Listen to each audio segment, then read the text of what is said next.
Fleet Marshal Korith Nalzar leaned forward on his observation dais, 6 gleaming eyes scanning the blue-green swirl of Ashvale 3. The colonial outpost looked like a child's diorama. Neat domes, irrigation glows, a lazy orbital ring. His voice, amplified through the command deck, oozed with aristocratic contempt. "Behold," he intoned, the final sigh of primitive ambition. Around him, his officers chuckled, betting on how long the assault would take. 10 minutes was the optimistic guess. Korith waved a claw dismissively. Too generous. Humans crumble faster than their baked confections. Below, in the crusty metallic bowels of Ashvale 3's security HQ, Commander Rhea Voss was halfway through her 3rd cup of recycled coffee and repairing a pressure valve on the colony's notoriously unpredictable sanitation system. The hiss of an incoming orbital drop blared across her screen. She didn't flinch. Instead, she wiped grease from her knuckles and muttered, "Of course it's today. I just fixed the damn toilet." The Dominion's first wave dropped with the kind of theatrical bombast only 6-legged ceremonial warriors could manage. Fireworks, formation landings, anthem broadcasts. But what awaited them wasn't resistance. It was nothing. Empty corridors. Half-eaten snacks. A still smoking coffee mug. Warm terminals blinking patiently. And then there it was. Across every screen. A countdown. Crow 06.27. Some Zarneth tech barked that it was a residual time artifact. Another dismissed it as human incompetence. One lieutenant tried to live stream it as proof of victory. None of them asked the right question. Rhea, crouched in a hidden firebase deep beneath the old mining ridge, exhaled slowly. Her hand hovered above a matte black keypad labeled Only Ember. Guess they didn't read the blinking red signs. Classic, she said, and pressed the key. In orbit, Korith Nalzar had just begun composing his post-conquest speech when the first blast lit the night side of Ashvale 3 like a dying sun.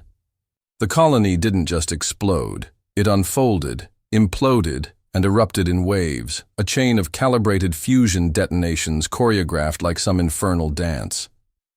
12 Dominion dropships vanished mid-pulse. Atmospheric shockwaves turned their grand banners into vapor trails.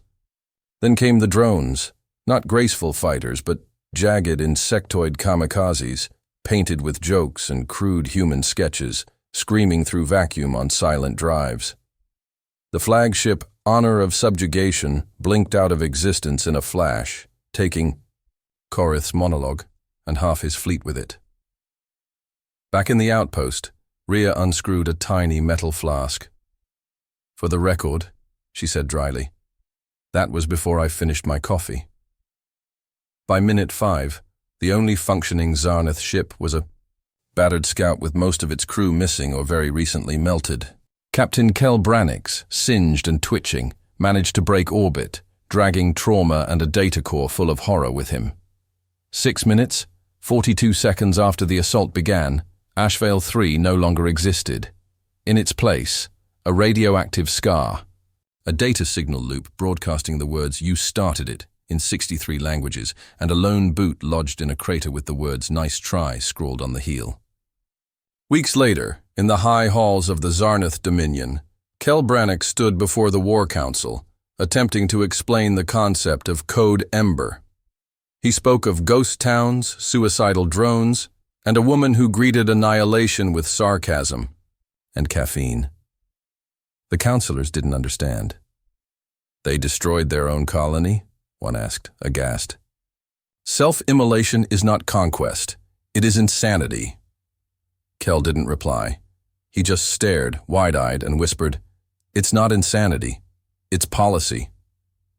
On Terra, Rhea Voss, now promoted to Terran Contingency Advisor, met the incoming Zarneth diplomatic envoy with a loose braid, a cracked grin, and a holstered sidearm. She stood before a black obelisk embedded in the dirt where Ashvale once stood. It bore no names. Just a timestamp, TTD 642. The ambassador tried to offer condolences. Rhea tilted her head. "You blew up our farms," she said, We nuked your expectations. As the Meraxi Concord updated their galactic database, they added, a new entry beneath humanity, capable of tactical extinction to prove a point. Engage only with treaties or prayers. Captain Kel Branix had never experienced silence like this. Not the silence of vacuum or deference, but the cold, crushing hush of a war council rendered speechless, not by defeat, but by the method of it. He stood in front of the Dominion's Grand Tribunal Hall, clutching a fractured helmet as if it might anchor him to reality. 12 high strategists, draped in war silks and self-importance, stared at him with all the warmth of a dissecting blade. You claim they invited their own obliteration? Rasped Archlord Vekar. Kel nodded slowly, voice ragged. They didn't just invite it, they choreographed it. Every building, every system was rigged. The moment we landed, they started a countdown. We thought it was a bluff. He didn't mention how many officers laughed when the human message repeated, Welcome to Ashvale. We hope you brought regrets. One of the strategists scoffed. Even in death they posture. Petty theatrics. Kel stared at him, a vein twitching in his temple. That petty took out a third of our siege fleet in under 7 minutes. If that was theater, it deserved a standing ovation. Meanwhile, halfway across the galaxy in orbit over the Terran defense bastion of Selmark, Commander Rhea Voss leaned against a rail, watching a new batch of recruits try to operate an ancient artillery turret. They were too slow, too cautious.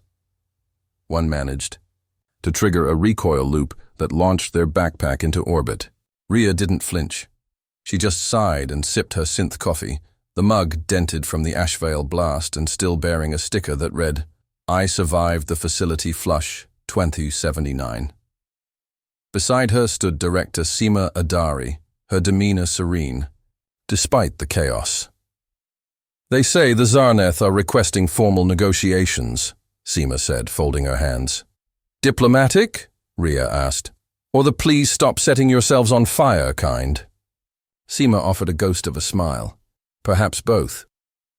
On Zarneth Prime, things were deteriorating faster than expected. The Dominion's propaganda machine failed to explain the loss of an entire fleet without invoking the terrifying phrase, code, Ember. Across their military networks, terms like Ash Strategy, Human Fire Doctrine, and Voluntary Annihilation Complex were being whispered in secure channels. Recruitment numbers plummeted. Officers began questioning why humans, previously ranked just above livestock in some war encyclopedias, had a plan for making death look like performance art. Even worse, Zarneth civilians had started selling bootleg human merchandise. One popular shirt featured Rhea's smirking face beneath the words, "It only took her 1 cup of coffee."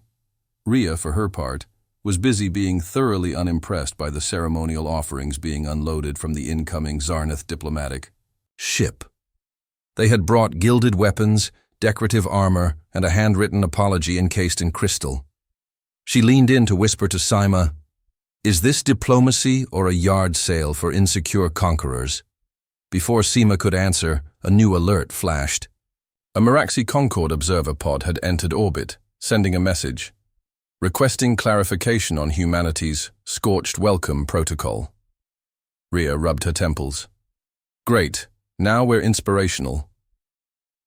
Back in the tribunal hall, Kel Branix handed over a data chip.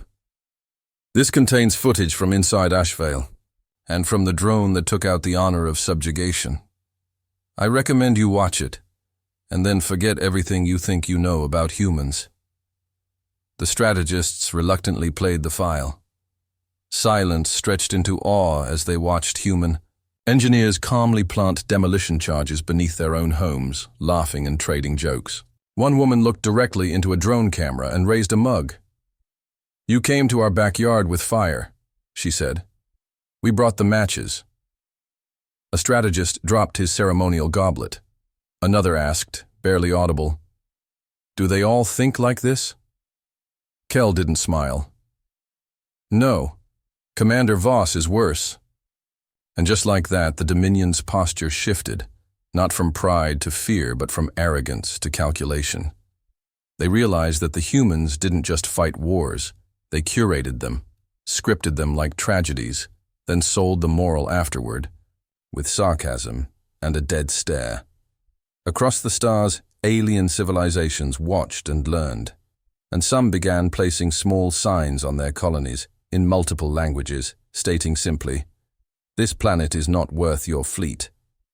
The diplomatic summit was held aboard the Meridian Truce Ark, a neutral vessel so over-engineered in ceremonial neutrality that it carried no weapons, no flags, and no sharp edges, including its food.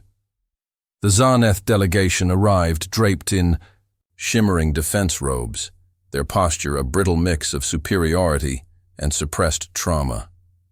Leading them was none other than Captain Kel Brannix, recently promoted to chief negotiator, a title he accepted with all the enthusiasm of a man, handed a live grenade and told to juggle.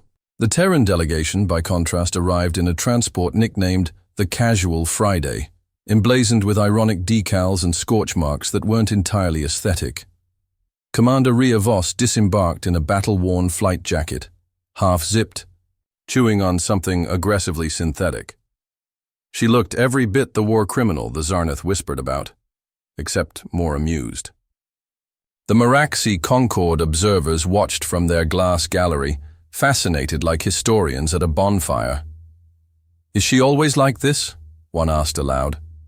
"Worse when caffeinated," replied Seema Adari, stepping down beside Rhea, her calm a foil to the tension coiling around the room. As the summit opened, a Zarneth official cleared his throat. "In the spirit of interstellar peace, we hope to discuss mutual boundaries, reparations, and future cooperation." Rhea raised a hand, mouth full. "Sure, but first, are you gonna stop sending murder fiestas to our front lawns?" Kel, twitching slightly, interjected. "What my colleague means is, we seek assurance that the human contingency protocols are no longer in effect." Rhea swallowed, then tilted her head.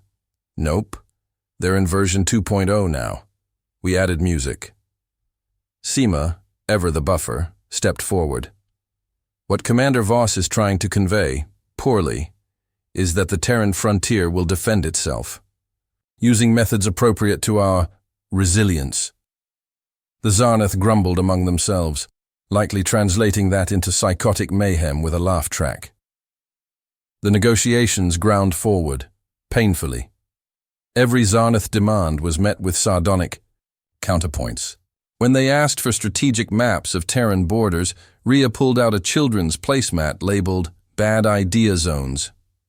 When they suggested disarmament, she offered a rubber chicken rigged with C7 charges. When one diplomat suggested humans lacked dignified tactical restraint, Rhea deadpanned, "We used restraint. We only nuked ourselves. You should see our unrestrained days." Somewhere mid-summit, a Meraxi observer quietly began painting her portrait. Word was, they'd already named the piece Deterrence in Denim. Outside the truce vessel, the larger galaxy was shifting. Colonies previously marked as easy targets were now marked with warning holograms. This outpost operates under Ember Doctrine. Pirates rerouted trade lanes. Mercenary guilds refused Zarneth contracts involving human sectors. Even entertainment networks began syndicating the HFY 3 drone footage as part of a growing subgenre called Terran horror realism. Meanwhile, back on Selmark, Terran engineers installed monument plates along the orbital rings, each stamped with the countdown number 642 in obsidian steel. The phrase, "This time is reserved," etched beneath. It wasn't just a threat. It was branding. Inside the summit, tension peaked when a nervous Zarneth under-diplomat asked, "What would it take for Earth to disable Code Ember protocols permanently?" Rhea paused, leaned back, and smiled the kind of smile that had sent more than one alien therapist into early retirement. "You'd have to promise never to poke us again, or if you do, at least ask first. You see, we're not angry creatures, we're just catastrophically impatient with bullies." Kel's eye twitch returned full force, but he said nothing.